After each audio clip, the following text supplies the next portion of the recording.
Hey everyone, this is Vishwajit and welcome to my channel Be Smarty.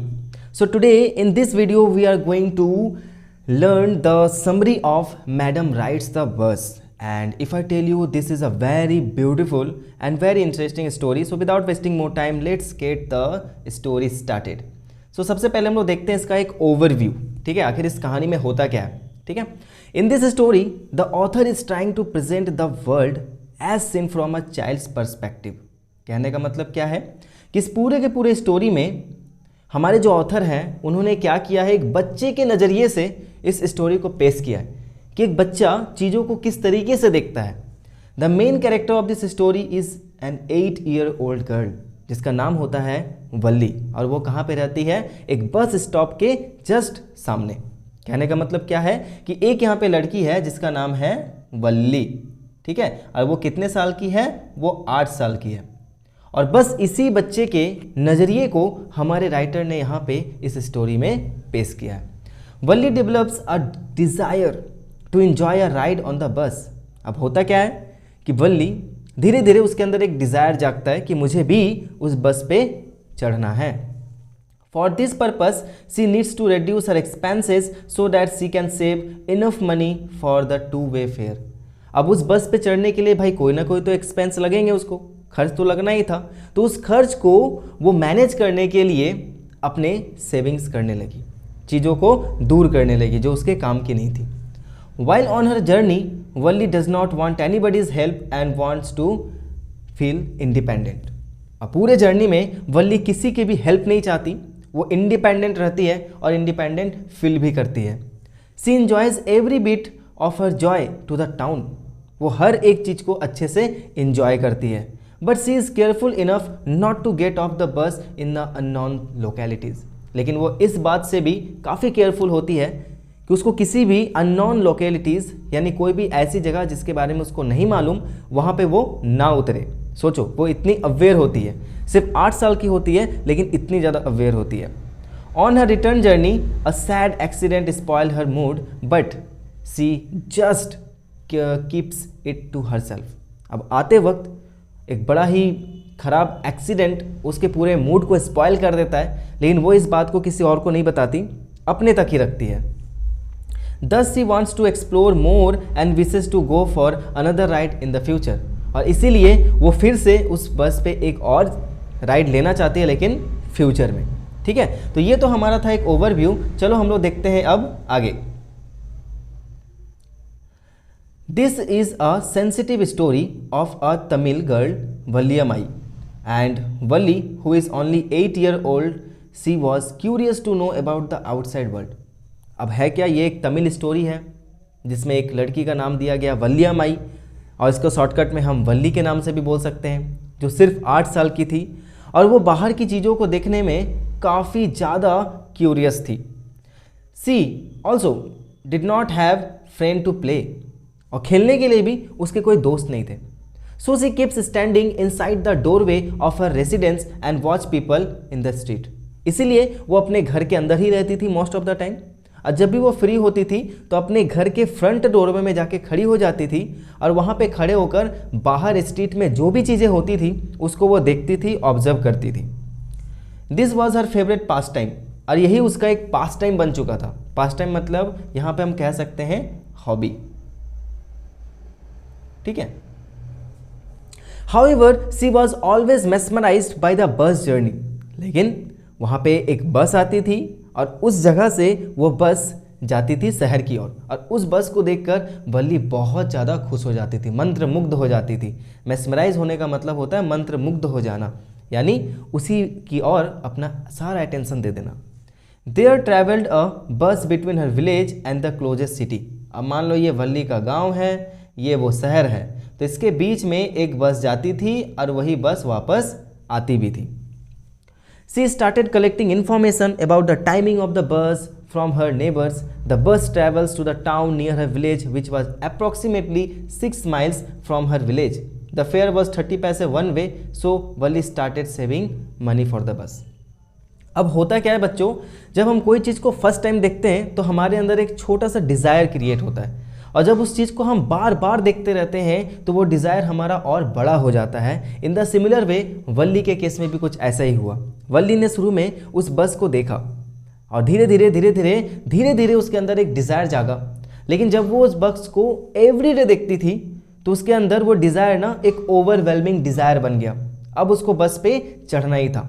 In the similar way my dear students, अगर आपको भी अपने life में कुछ करना है ना तो आप उन चीज़ को देखते रहो, अपने गोल को कहीं पे लिख कर रखो, फिर देखना वो उसके पूरे होने के चांसेस ना बहुत ज़्यादा हो जाते हैं।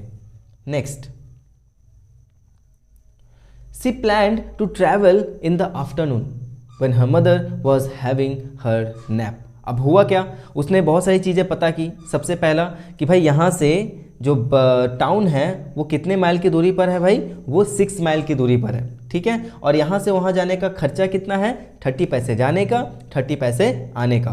और एक और चीज़, अगर वो सेम बस पर ही बैठी रही तो वापस भी वो इसी बस से आ सकती है। तो ये 3 इन्फॉर्मेशन उसने कलेक्ट किए थे बाकी लोगों से जो भी उतरते थे, चढ़ते थे और बातचीत किया करते थे उन लोगों से। अब वो धीरे धीरे प्लान करने लगी। सोचो कि वो एक 8 साल की बच्ची है लेकिन उसका करेक्ट प्लानिंग उसको किस लेवल तक लेके गया। और उसने ये प्लान किया कि उसकी मॉम दोपहर को सोती है, एक नैप लेती है, एक झपकी लेती है। तो उसने डिसाइड किया कि जब मेरी मॉम सो रही होगी इसी टाइम को मैं क्या यूज़ करूँगी, बस पे राइड करने के लिए यूज़ करूँगी। Valli was standing on the road side waiting for the bus. अब हुआ क्या, बहुत वो दिन आ चुका था जब वल्ली को बस पे चढ़ना था। वो रास्ते पर वेट कर रही थी कि बस कब आए और बस आती है। As the bus came she told the conductor she wants to go to town. जैसे ही बस आती है वो अपने छोटे छोटे हाथों को हिलाकर बोलती है कि स्टॉप द बस, बस को रोको, बस को रोको। और वो कंडक्टर बस को रोक देता है। ध्यान रखना, कंडक्टर यहाँ पे एक जॉली फेलो था। हम बोल सकते हैं कि कंडक्टर एक जॉली फेलो था। जॉली फेलो का मतलब एक मजाकिया, ठीक है। ऐसे लोग जो मजाकिया होते हैं उनको हम जॉली फेलो कह सकते हैं, तो जॉवियल पर्सन। तो वो एक जॉवियल पर्सन था, वो मजाक कुछ ज़्यादा ही करता था। He called her madam and showed her the seat. वो उसको मैडम कहकर पुकारता है और उसको बैठने के लिए रास्ता भी देता है। हाँ, शुरू में जब बस पे उसको चढ़ना था तो कंडक्टर ने अपने हाथ नीचे किए थे कि आओ चढ़ जाओ, मैं तुम्हारी मदद करता हूँ। तो उसी समय वल्ली ने उसको ना कर दिया कि ना, मैं खुद से चढ़ जाऊंगी। सोचो, वो इतनी अवेयर थी और इतनी सेल्फ डिपेंडेंट थी। The new bus and painted in green and white colour stripes. वो बस ग्रीन कलर से पेंट किया हुआ था और उसमें वाइट स्ट्रिप्स लगे थे। The bus was comfortable and seats were luxurious. बस बड़ा ही कंफर्टेबल था और जो सीट्स उसकी थी वो लग्जरियस थी। लग्जरियस का मतलब काफ़ी आलीशान, अच्छे किस्म का, मतलब महंगे लग रहे थे। On her journey she enjoyed watching mountains, green fields and palm trees, grassland. जब वो आ रही थी, मतलब जा रही थी, तो जर्नी में उसने बहुत सारी चीज़ों को एंजॉय किया। जैसे उसने माउंटेन्स देखें, ग्रीन फील्ड्स देखें, पाम ट्रीज देखें, ग्रासलैंड देखें, बहुत सारी चीज़ें। She was experiencing it all for the first time by her on eyes. और पहली बार वो सारी चीज़ों को देख रही थी, वो भी अपने आँखों से, क्योंकि वो अपने गांव से बाहर ही पहली बार जा रही थी। इससे पहले वो कभी गांव से बाहर गई नहीं थी, फर्स्ट टाइम जा रही थी। On her way to the town she saw a young cow that came in front of the bus while crossing the road. The driver blew the whistle and the cow crossed by. All this is very fascinating for Valli. It was like a dream come true for her. अब हुआ क्या, जब वो बस के आगे जब वो शहर जा रही थी तो उस समय जाते जाते एक यंग काऊ उसके बस के सामने आ जाता है, जैसे कि आप यहाँ पे पिक्चर में देख सकते हो, ठीक है। अब वो ड्राइवर जितना ज़्यादा हॉर्न को ब्लो कर रहा था, वो काऊ वैसे ही अपने पूंछ को उठाकर उस गाड़ी के आगे चल रही थी। वो जितना ज़्यादा हॉर्न ब्लो कर रहा था, वो काऊ उतना ही ज़्यादा भाग तो रही थी, लेकिन गाड़ी के आगे किसी तरीके से वो काऊ उस जगह से साइड आती है तो गाड़ी आगे बढ़ती है। She was watching everything but outside landscape was her prime focus. वो हर एक चीज़ को देख रही थी, लेकिन जो भी बस के बाहर उसको दिख रही थी ना, उस चीज़ से वो बहुत ज़्यादा फैसिनेटेड हो रही थी, बहुत ज़्यादा। अब उसे बहुत अच्छा भी लग रहा था।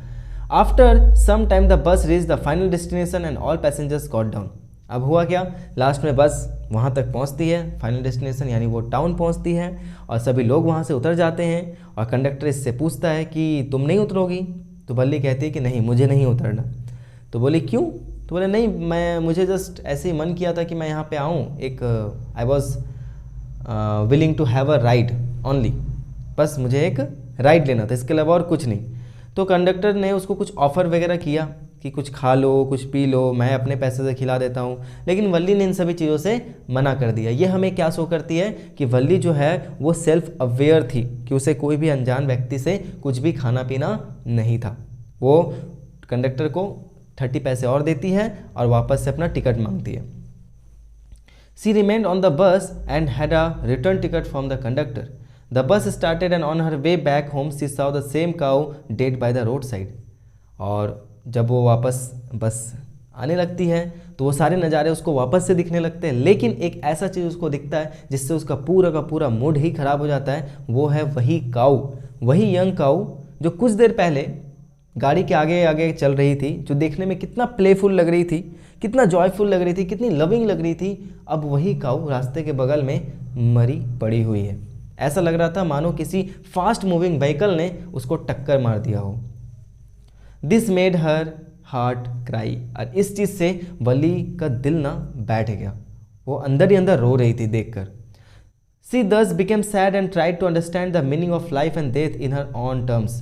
और वो तो 8 साल की बच्ची है, लेकिन 8 साल की बच्ची के हिसाब से ही उसने क्या किया था, उस समय लाइफ और डेथ के मीनिंग को समझ लिया था कि लाइफ जब होती है तो कोई भी चीज़ हमें कितना अच्छा लगता है, और जब डेथ होती है तो वो चीज़ें हमें कितनी हॉरिबल लगने लगती है। She came back home but she didn't share a word about the journey with her family. वो वापस घर तो आती है, घर आकर क्या देखती है कि उसकी मॉम साउथ स्ट्रीट वाले आंट के साथ बात कर रही है, और वो साउथ स्ट्रीट की आंट 1 नंबर की चैटर बॉक्स होती है। तो वो कुछ बोलती भी है, लेकिन वल्ली उसका रिप्लाई नहीं देती। क्यों? क्योंकि वो अपने इमोशन को किसी और को फील नहीं होने देना चाहती, दिखाना नहीं चाहती, और उस बस जर्नी के बारे में वो आकर किसी को भी बताती नहीं है। ठीक है, तो माय डियर स्टूडेंट्स, इस पूरे के पूरे कहानी से हम क्या सीख सकते हैं? सबसे पहली चीज़ तो ये है, this story illustrate the desire of a small girl and how a bad incident makes her understand the matter of life and death. तो देखो बच्चों, यहाँ से ना मैं आप लोगों को एक बहुत ही इंपॉर्टेंट सा चीज़ सिखाता हूँ। वल्ली भले ही छोटी बच्ची थी, लेकिन जिस तरीके से उसने अपने गोल को अचीव करने के लिए प्लानिंग किया, हमें भी अपने लाइफ में कुछ ऐसा ही करना चाहिए। क्योंकि अगर हमने कुछ गोल सेट किया है और उसको अचीव करने के लिए हम कुछ प्लान नहीं कर रहे हैं, तो भाई हम उस गोल को कभी अचीव ही नहीं कर सकते। ठीक है, और एक चीज़ वल्ली ने किया, वो क्या था कि उसने सैक्रिफाइस किया उसके एन्जॉयमेंट को, उसके प्लेजर को। जब मैरी गो राउंड में उसको झूलने की बारी आई, उसके पॉकेट में पैसे थे, लेकिन फिर भी उसने उस पैसे को खर्च नहीं किया। क्यों नहीं किया? क्योंकि वो उस सारे पैसे को बचा रही थी उस बस राइड के लिए। तो in the similar way my dear students, आपको भी अपने फ्यूचर एन्जॉयमेंट के लिए, आप फ्यूचर में काफ़ी अच्छे से एंजॉय कर पाओ, कुछ एन्जॉयमेंट अभी का, प्रेजेंट का बचा कर रखो, और इस समय थोड़ा सा मेहनत करो और पढ़ाई करो। ठीक है, तो चलो लास्ट हम लोग स्लाइड में देख लेते हैं वल्ली का character sketch. Valli is an 8-year-old girl. Valli एक 8 साल की बच्ची होती है, और वो इस इस स्टोरी की मेन कैरेक्टर होती है। उसमें बहुत सारी क्वालिटीज़ होती हैं जो उसको एक अमेजिंग यंगस्टर बनाती है। She is a happy child who doesn't have any play time of her age. वो एक हैप्पी चाइल्ड होती है, ऐसा नहीं कि वो दुखी रहती है, खुश रहती है, और उसका कोई भी प्लेमेट नहीं होता उसके एज का। She is a good observer as she always stand at her door to look the view of the road bus that came every time with a new set of passenger, the scene of panicked cow, the town market and the cow dead by the side। अब होता क्या है कि वल्ली ना एक कीन observer होती है। वल्ली एक अच्छी ऑब्जर्वर होती है, वो हर एक चीज़ को ऑब्जर्व करती है, देखती है, समझती है। इसीलिए उसका एक हॉबी था, वो अपने फ्रंट डोरवे पर खड़ी रहती थी, और जो भी स्ट्रीट पर होता था, उस बस में जो भी हलचल होती थी, जो लोग उतरते थे, जो बातें कर रहे थे, सब चीज़ को वो क्या करती थी, ऑब्जर्व करती थी, देखती थी और समझती थी। और इसी वजह से हम कह सकते हैं कि वल्ली जो थी वो एक बहुत ही अच्छी ऑब्जर्वर थी। She dreamed about driving on a bus and she is a good planner as she intelligently planned timing without getting her mother know about it. तो यहाँ पे ड्राइविंग लिखा हुआ है बच्चों, यहाँ पे ड्राइविंग नहीं होगा, यहाँ पे हम राइडिंग बोल सकते हैं, ठीक है, बस राइड, है ना। तो उसको एक बस पे चढ़ना था और उस बस पे चढ़ने के लिए उसने क्या किया, एक इंटेलिजेंट प्लानर के जैसा हर एक चीज़ को बड़े ही इंटेलिजेंटली प्लान किया, टाइमिंग देखी, इवन कि उसकी मॉम को भी ये बात पता नहीं चला कि वो बस से एक राइड लेकर आ रही है। सोचो, she is mature as well as a confident girl. वो एक मैच्योर गर्ल तो थी और साथ साथ में कॉन्फिडेंट भी थी अपने पर कि हाँ मैं कर सकती हूँ। She sometimes appear rude in her talks but she has a good sense of humour and she is fun loving and cheerful. हाँ, कभी कभी इस कहानी में हम देख सकते हैं कि वो अपने बातों में थोड़ा रूड दिखती है, जरूर दिखती है, लेकिन उसका सेंस ऑफ ह्यूमर अच्छा होता है, वो एक लविंग एंड चेयरफुल गर्ल होती है। All over she is clever child because she controlled herself and stuck to her seat in the bus as she knew she have less money so she have to save money for returning back। वो बस पर बैठी रहती है, अपने seat पर अडिग रहती है, जो पैसेंजर उसके साथ बिहेव करते हैं उसका वो अच्छे से जवाब भी देती है, जैसे कि हमने कहानी में पढ़ा है। उस कंडक्टर के साथ वो मजाक भी करती है ना, और वापस आने के लिए वो पैसे भी बचा कर रखती है। ऐसा नहीं कि सारे पैसे वो ख़त्म कर देती है कुछ खाने पीने में, है ना। उसको पता था कि उसके पास पैसे नहीं हैं और उसे पैसे देकर ही आने हैं। उसने ऐसा भी नहीं सोचा कि मैं एक छोटी बच्ची हूँ। अच्छा वाह, मैं तो बताना ही भूल गया कि वो अपने आप को कभी छोटी बच्ची बोलती नहीं थी। जब भी इस पूरे कहानी में उसको एक बच्ची कहकर पुकारा गया है, तब तक वल्ली बहुत ज़्यादा गुस्सा हो जाती थी। तो इसीलिए you can say that Valli was a child but she didn't behave like a child in the whole story. She called herself I am not a child, मैं एक बच्ची नहीं हूँ। She also refuse bus driver in a well manner, और वो bus driver को refuse तो करती है लेकिन काफ़ी अच्छे मैनर में। ऐसा नहीं कि बहुत ज़्यादा खड़ूस जैसा, लेकिन फिर भी अच्छे तरीके से वो सब चीज़ को हैंडल कर लेती है। तो I hope my dear students कि ये नरेशन, ये समरी आपको अच्छा लगा होगा, और अच्छा लगा है तो पता ही है करना क्या है। तो ऐसे हमारे चैनल के साथ बने रहो। लाइव वीडियोस आने वाली है जिसमें मैं इंपॉर्टेंट क्वेश्चंस एंड बाकी आपके जो भी डाउट्स हैं उन सारी चीज़ों को मैं क्लियर करने वाला हूँ एग्जाम से पहले। तो इस चैनल पर बने रहना and thank you so much for watching this video. मिलता हूँ अगले वीडियो में ऐसे किसी समरी या कोई भी ग्रामेटिकल टॉपिक के साथ। तब तक के लिए everyone take care, be safe, keep learning and keep watching be smarty.